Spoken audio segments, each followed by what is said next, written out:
How do we navigate life in the world with our loyalty to Christ and our loyalties to the many things in the world which we greatly value? Can we be faithful Christians and still participate in the culture around us? Hello, I'm Stuart Baskin, pastor of First Presbyterian Church of Tyler, Texas, and this is your daily devotional for Monday, August 22nd, 2022. In the winter of 1949, a theologian named H. Richard Niebuhr gave a series of lectures at Austin Presbyterian Theological Seminary that formed the basis of a book he published in 1951 called Christ and Culture. Not to be confused with his somewhat more famous brother Reinhold Niebuhr, Richard Niebuhr was for 31 years a professor at Yale Divinity School, teaching theology and Christian ethics.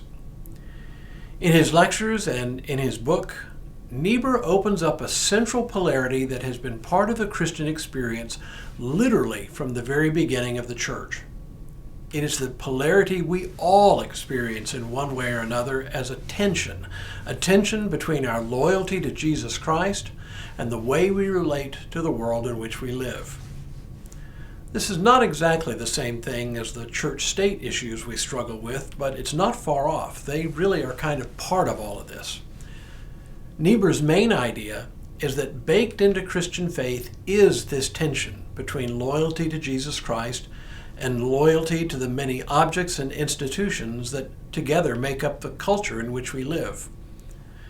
His particular genius, though, was not simply to recognize this tension, plenty of people have done that, but rather to describe several ways the church has sought to resolve this tension between the two. His shorthand for this problem is Christ and culture.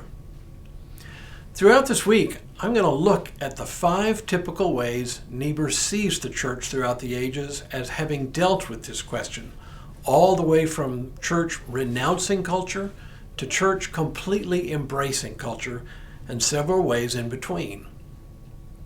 As I dive into this series, I need to say a few words about how Niebuhr's work has been received and why it continues to inform my work, my preaching, my teaching. The first thing to say is that Niebuhr's book, Christ and Culture, has remained in print almost continually since it was first published in 1951. Very few works of Christian theology can make that claim. Some, but not many.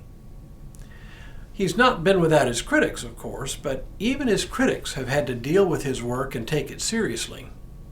It is an enduring classic of Christian thought. The second thing to say, and this is partly autobiographical, I have a special affinity for Niebuhr.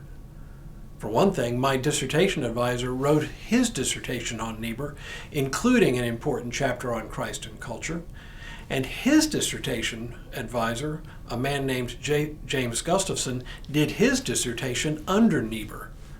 So, in a real sense, I am in the Niebuhr theology family tree, as it were.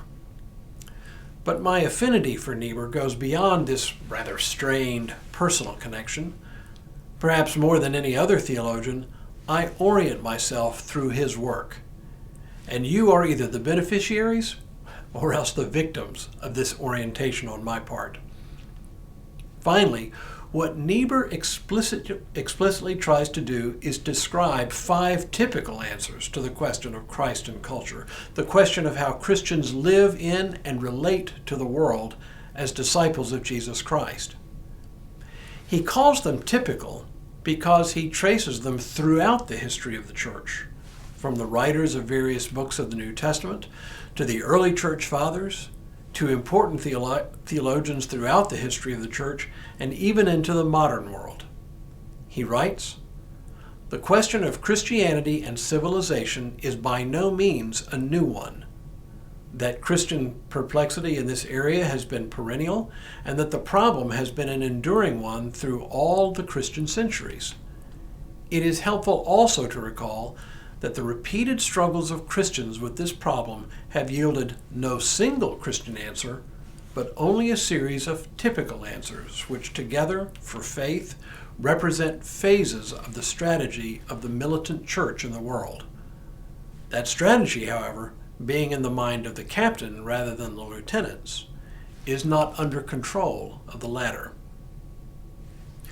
What I want to do with you this week is walk through these 5 typical answers, appreciating each one for what it brings to the table, but ultimately landing pretty much where Niebuhr himself lands.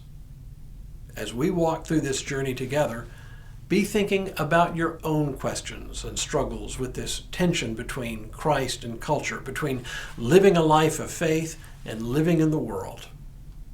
Then, as I walk us through each of the typical ways different folks in the church have resolved this tension, see where you find yourself fitting in. One last thing. There is no single right answer here, and Niebuhr would be the first to say that. While he does have a clear preference for one of the typical answers, he is very clear that faithful Christians have gravitated toward each one of these answers. So my hope in the week ahead is to stimulate your thinking about your own sense of discipleship in a broken and hurting world. But for now, may God continue to bless you and keep you in all that you do this day and in all the days ahead.